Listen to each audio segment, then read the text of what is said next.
Dati akala natin napaka-stricto niyan eh. Pero nakikita natin that it is entirely possible na kapag kasundo mo ang Kongreso, then martial law can be even extended later on. The first Marcos administration, nagdeklara ng martial law para hindi na siya tumakbo uli muna for the presidency. Tapos he set the conditions para tuloy-tuloy yung kanyang term. Kasi patapos na siya by that time, di ba? So eventually, nagkaroon ng bagong saligang batas, nagkaroon siya ng additional powers, including the power to make laws, including the power later on to na judicial power, na mag-issue siya ng arrest, search, and seizure order. Naalala niyo yun? Yung ASO, ang tawag namin noon.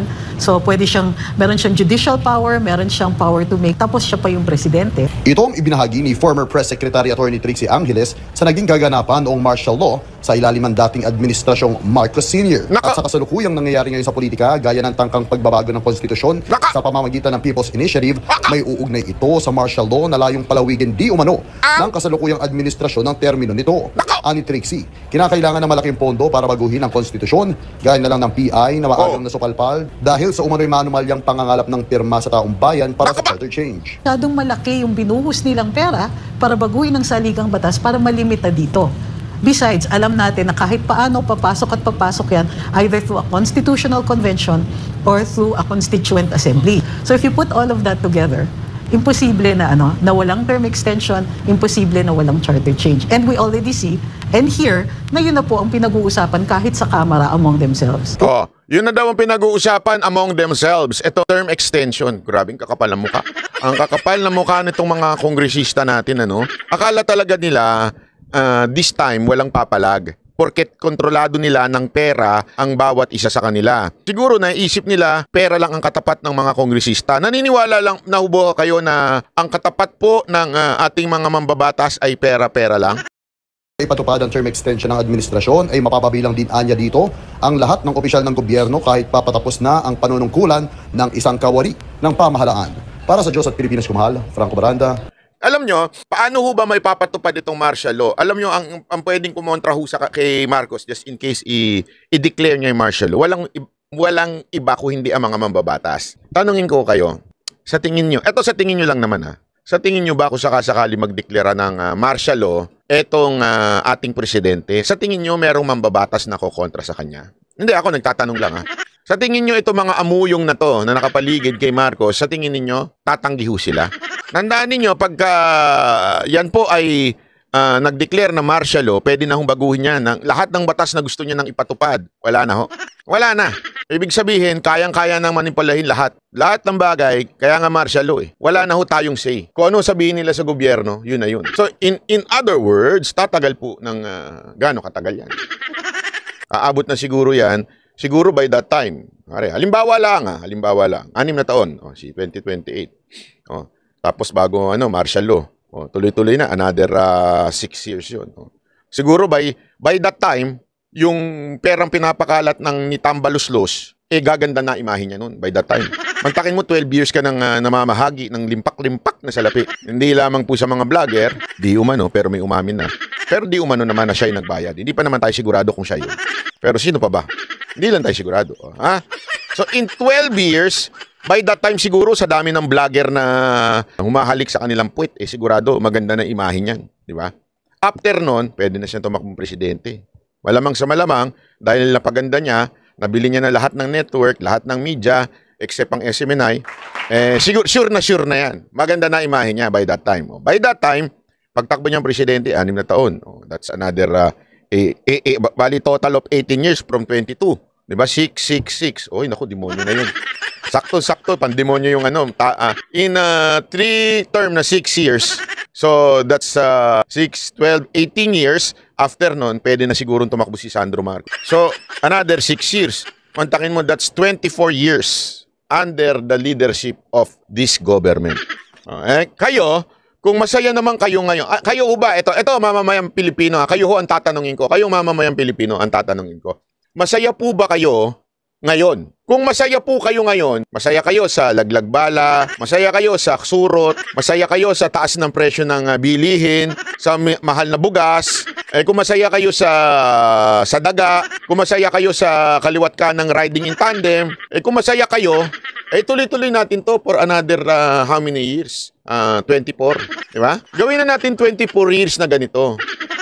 Hanggang ang itsura na ng Pilipinas yung tipong merong nang naglalakad na mga bangag sa kalsada. Gusto niyo 'yon?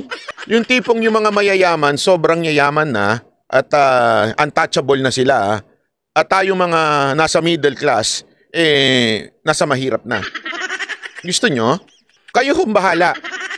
Kung gusto ninyo, wala naman po problema, wag na ho kayong magsalita. Tumahimik na lang kayo, sabi nga ni Makabobo. Tumahimik na lang tayo. Suportahan na lang natin ng gobyerno kahit puro katarantaduhan ang ginagawa. Ganun ang gusto niya mangyari sa isang Republic of the Philippines. Republic tayo So may kalayaan tayo magsalita. Inang Republic yan. Hayop talaga. Sa lagay na yan, nauna ka na ha. Nauna ka pa na yan.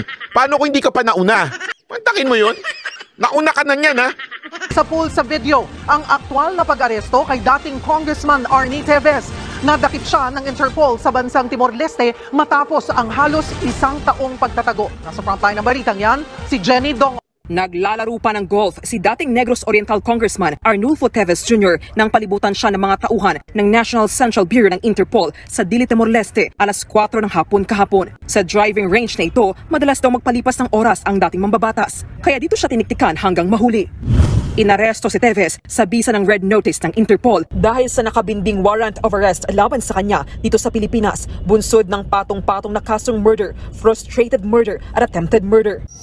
Si Teves ang tinuturong mastermind sa pagpatay kay Governor Ruel Digamo at siyam na iba pa sa mismong bahay nito noong March 4, 2023. Sa ngayon, hawak na ng Timores Police si Teves. May pinadala na ring delegasyon ng Pilipinas sa Timor-Leste kung paano siya ibabalik pauwi dito sa bansa. Sa ngayon, walang extradition treaty ang Pilipinas at Timor-Leste. Pero ayon sa Department of Justice, pwede pa ring ipa-extradite o ipadeporta lang ang dating mambabatas. Kung sa extradition po kasi, magiging international obligation yun, which means that it will take some time dahil may mga documents pa yon na kailangan. Kung deportation naman, mas mabilis na proseso yon dahil wala na siyang valid passport. Hindi nyo nakikita, eksena? Walang extradition tayo sa Timor-Leste. Wala din naman kasing warrant. Kaya nga hindi pwedeng mag-utos etong DOJ sa Timor-Leste. Ano nangyayari? Ano ginawa ni Remulla para mag-request o magkaroon ng red notice? Anong ginawa niya? Nilakad niya ang anti-terror na law o yung Anti-Terror Council na mag-decide na gawin terorista. That's the only reason why Timor-Leste accepted that request. Kasi nga po, dinesignate siyang terrorist. Which is, hindi naman po yan korte na nagsasabing guilty siya. Naintindihan natin? Yan po ay desisyon ng executive, ang mga membro ho niyan, mga opisyal sa executive branch, hindi ho judiciary. Okay? Linawin ho natin. Kaya nga, pansinin ninyo, hindi binabanggit dito o hindi inilalaban ng DOJ. Sandali, may warrant of arrest yan. Kaya nga, medyo lumiligwak sila doon sa issue ng extradite. Bakit? Kasi nga walang warrant. Ano meron? Red notice. Kaya nga, sinasabi nila, maganda siguro i-deport nyo na lang. O, ang tanong ko sa inyo, ano ang deportation? Ibig sabihin ba may kasalanan ka pag pumasok ka sa isang bansa at dineport ka? Tanungin ko kayo, maraming dahilan na madideport ka o mula sa ibang bansa, basta magsinungaling ka lang. Halimbawa, sinabi mong, di ba meron yung custom declaration na kailangan may certain amount of pera, tapos hindi mo dineclare, tapos itinago mo, there's a malice na talagang ipuslit mo yung amount na yon. Pwede kang i-deport nun. Bakit? Tinatarantado mo yung bansa, kaya ka i-deport. But it doesn't mean you are a criminal. Gets ninyo? Or maybe nakitaan ng maling pagsagot mo nung tinanong ka, saan ka ba titira? Titira ako sa Hilton Hotel. Tapos wala ka namang booking sa Hilton Hotel. Yung pala, matutulog ka lang kay Randel Bunagan. Ay, nagsisinungaling to. O ilang buwan ka dito? O sinabi mo, hindi, 1 linggo lang ako, pero yung ticket mong papauwi, 6 months. So, pwede ka ngayon desisyonan ng immigration. Sandali, sinungaling tong animal na to Ay, deport kita. Pwede yun They have the capacity or the right to do it. Yung kaya nga yun ang sinasabi ngayon nitong gobyerno natin. Huwag nyo nang patagalin. Hindi na nga nila nilalaban yung extradite Bakit? Wala silang mailalaban Ang dating talaga, na red notice na. Ayan na. Paano na, ano na usapan? Di-deport ka ba namin o hindi? Nasa desisyon na ngayon ng Timor-Leste yun. Nakikita ninyo yung bigat kung bakit ko sinasabi sa inyong there is a silent martial law.